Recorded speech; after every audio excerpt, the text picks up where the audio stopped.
Hello everyone, welcome back to Study Time with Isha. So game theory में mix strategies के case में हम जो डिफरेंट मेथड्स पढ़ रहे थे उन्हीं मेथड्स को कंटिन्यू करते हुए आज जो मेथड हम पढ़ने जा रहे हैं दैट इज ऑड्स मेथड।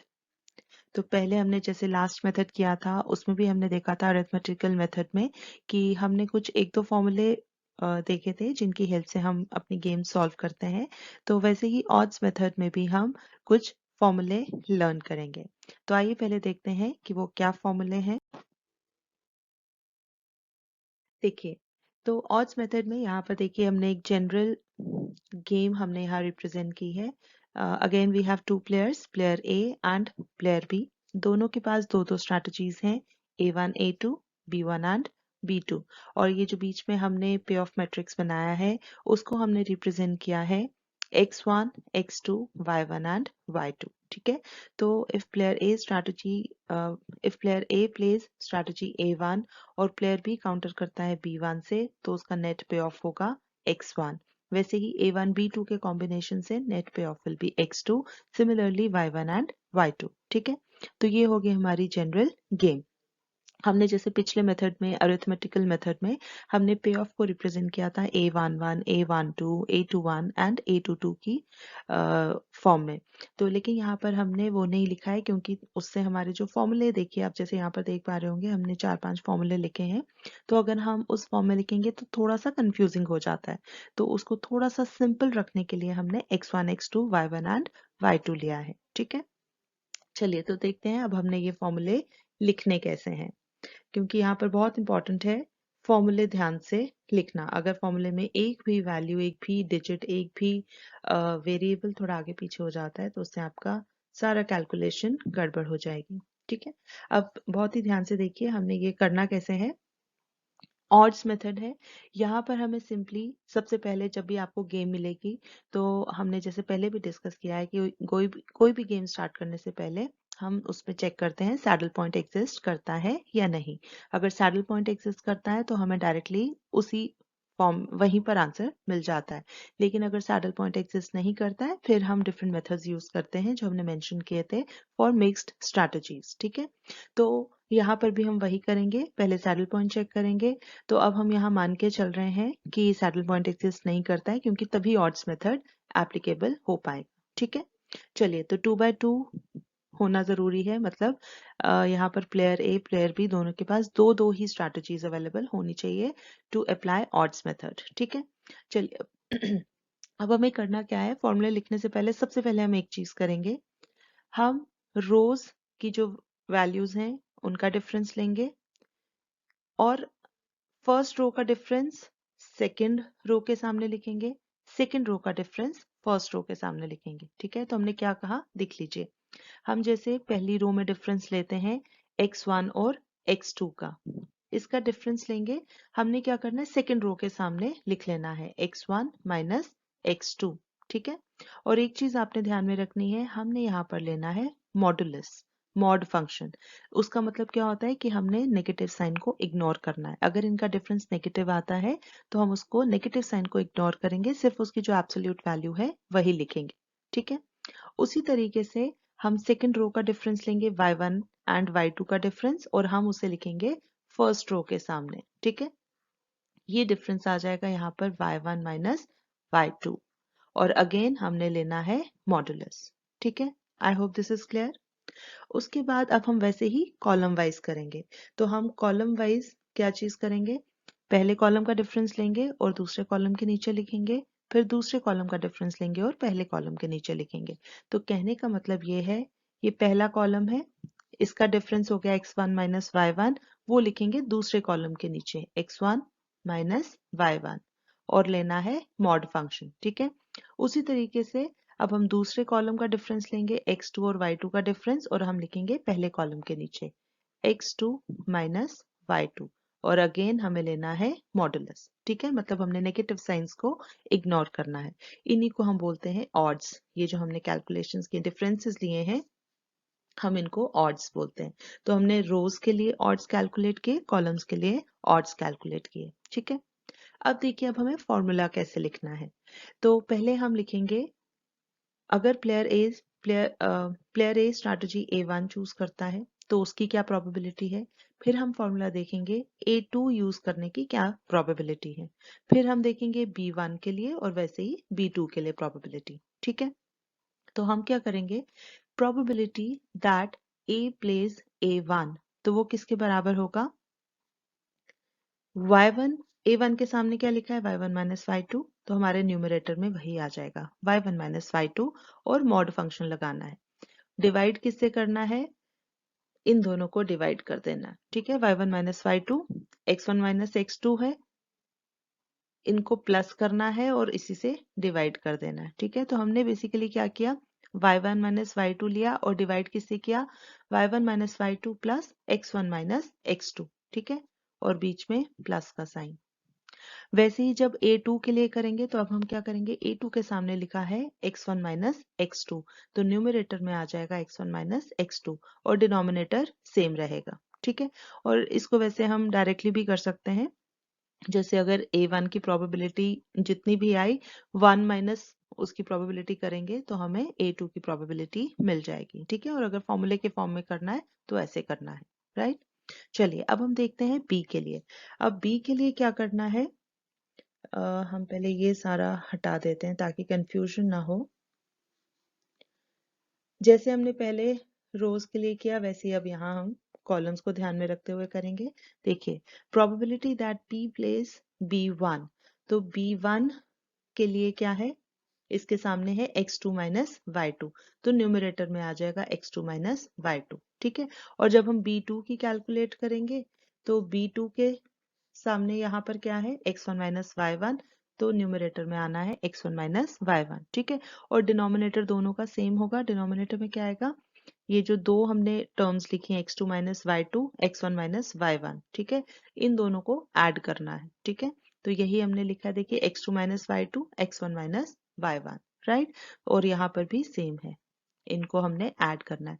तो ध्यान में रखना है कि जब आप ये ऑड्स कैलकुलेट करोगे तो आप पहले ही यहाँ पर क्या कर देना, नेगेटिव साइंस को इग्नोर करके जो एब्सोल्यूट वैल्यू है वही लिख देना। ठीक है, फिर उसके बाद इन फॉर्मूले में पुट करके हम प्रोबेबिलिटीज कैलकुलेट कर सकते हैं।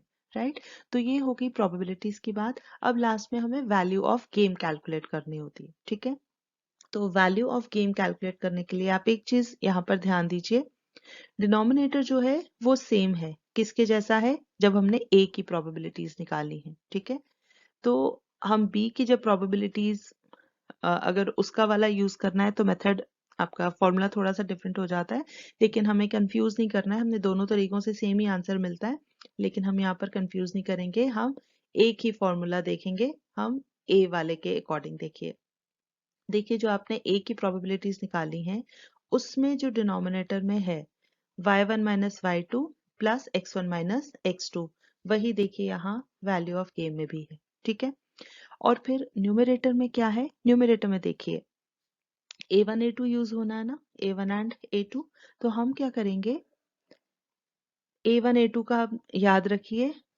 a1 के सामने है y1 माइनस y2, a2 के सामने है x1 माइनस x2, तो देखिए ये दो टर्म्स हमने यहाँ पर लिखी हैं, y1 minus y2 and x1 minus x2, और मल्टीप्लाई किससे करना है, इस तरीके से हम थोड़ा ब्रिज बना के आपको दिखाते हैं ताकि आपको याद रहे हमने क्या किया।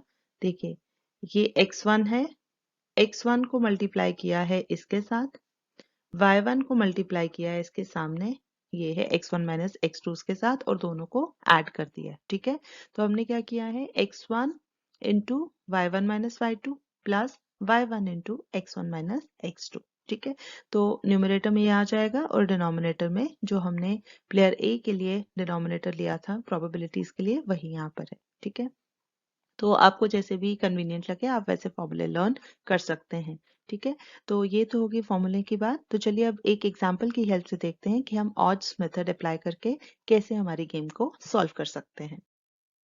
Okay, so this is the question. यहाँ पर हमने A1 A2 B1 B2 दो दो स्ट्रैटेजीज हैं दोनों प्लेयर्स की, और बीच में हमने पे ऑफ मैट्रिक्स आप देख सकते हैं, वैल्यूज हैं 8 -6 -7 एंड 4। तो अब ऑड्स मेथड से सॉल्व करने के लिए हम यहाँ पर पहले, जैसे हमने पहले अभी जनरल फॉर्मेट देखा था, हम वैसे ही यहाँ पर भी लिख लेते हैं x1 y1 x2 y2। ठीक है, तो फर्स्ट रो में x1 x2, दूसरी रो में y1 y2। ठीक है, तो अब हम यहाँ पर जैसे हमने पहले भी कहा है कि जब भी गेम सॉल्व करनी है पहले सैडल पॉइंट चेक करना है एग्जिस्ट करता है या नहीं।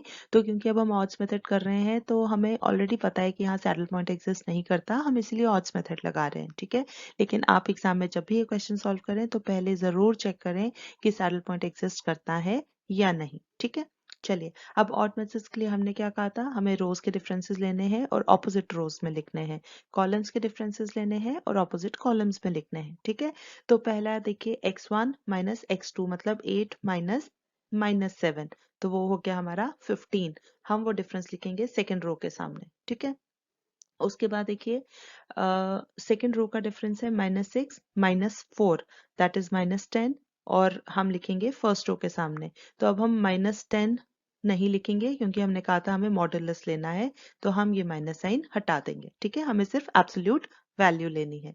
चलिए उसके बाद हम देखते हैं कॉलम्स का डिफरेंस, 8 -6, 8 माइनस -6, तो 8 + 6 हो गया 14, वो हम लिखेंगे दूसरे कॉलम के नीचे। ठीक है, उसी तरीके से दूसरी कॉलम का डिफरेंस लेना है, -7 -4 वो होता है हमारा -11, लेकिन हमने क्या कहा था, हमें सिर्फ लेनी है पॉजिटिव वैल्यू, मतलब नेगेटिव साइन को इग्नोर करना है, तो हम नेगेटिव साइन नहीं लिखेंगे। ठीक है, तो हमने यहाँ पर ये रोज और कॉलम्स के लिए ऑड्स हमने कैलकुलेट कर लिए। राइट, चलिए अब हमने यहाँ फॉर्मूले पहले से लिख रखे हैं, तो हम सिंपली फॉर्मूले में वैल्यूज पुट करेंगे। ठीक है, अब देख लिए फटाफट से, probability that A pledge A1। ठीक है, तो देखिए अब हम यहाँ तक कंफ्यूजन ना हो, हम ये भी लिख ही लेते हैं, y1 माइनस y2 और यहाँ पर x1 माइनस x2। ठीक है, और मॉड है, और यहाँ से हम लिख लेते हैं x1 sorry x2 minus y2, second column का डिफरेंस है, और फर्स्ट वाले का है x1 माइनस y1, ये हम लिखते हैं दूसरे कॉलम के नीचे। ठीक है, चलिए अब हम वैल्यूज पुट करते हैं।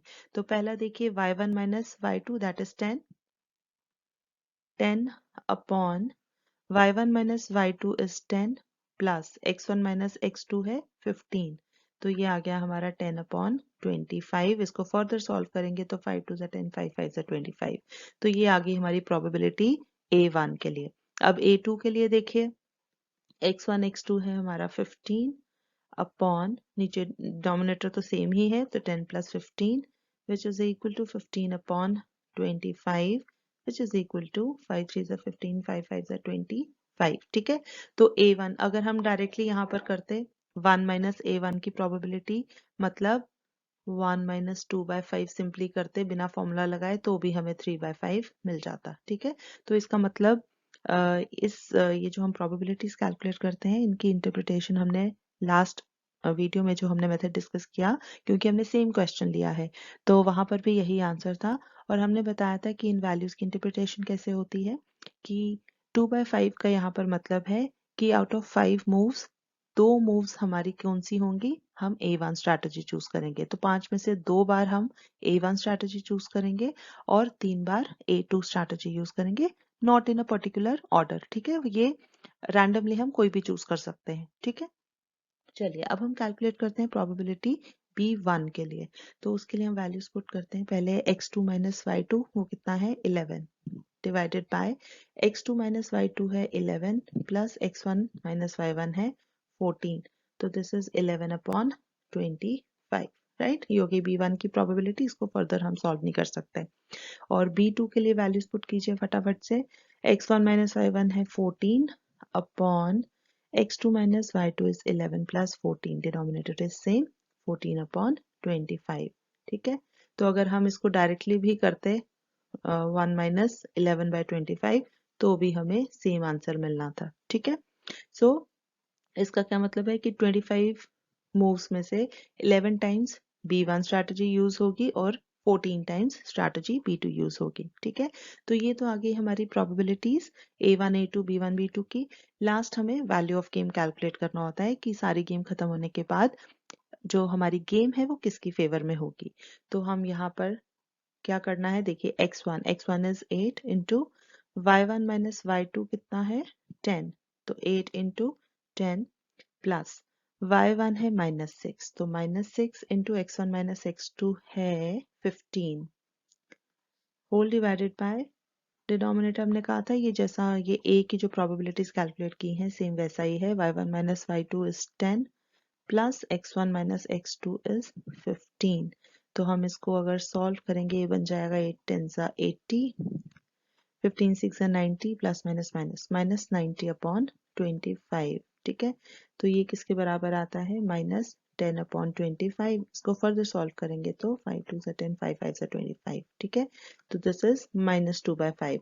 तो नेगेटिव साइन क्या इंडिकेट करता है, game is in favour of player B, right. तो ये हमारी हो गई probabilities and value of game. So using God's method, this is how we have to solve our game. So I hope all the steps are clear. इसमें main चीज़ है आपको फॉर्मूले याद रखने हैं। उसके अलावा जब आप odds कैलकुलेट करोगे तो आपको ध्यान रखना है कि आपने नेगेटिव साइंस को इग्नोर करना है। फॉर्मूले में भी आपने वैसे ही वैल्यूज यूज करनी है। ठीक है, so I hope all the steps are clear. अगर कहीं डाउट है तो आप वीडियो को पॉज करके रिवाइंड करके आप फिर से सभी स्टेप्स देख सकते हैं। तो आज के लिए इतना ही। हम जल्दी हाजिर होंगे एक नई वीडियो लेकर, मगर जाने से पहले अगर आपको ये वीडियो पसंद आई हो तो इसे लाइक करना ना भूलें। अगर आपकी कोई फीडबैक या सजेशंस हैं तो प्लीज़ कमेंट बॉक्स में ज़रूर शेयर करें। और हाँ, ये वीडियो अगर आपको लगता है कि आपके और भी फ्रेंड्स रिलेटिव्स या किसी के भी लिए हेल्पफुल प्रूव हो सकती है तो प्लीज़ उनके साथ शेयर ज़रूर करें। और हाँ, अगर आपने हमारे चैनल को अभी तक सब्सक्राइब नहीं किया है तो प्लीज़ इसे सब्सक्राइब ज़रूर करें। हम जल्दी हाजिर होंगे एक नया कॉन्सेप्ट लेकर। तब तक के लिए टेक केयर, बाय बाय।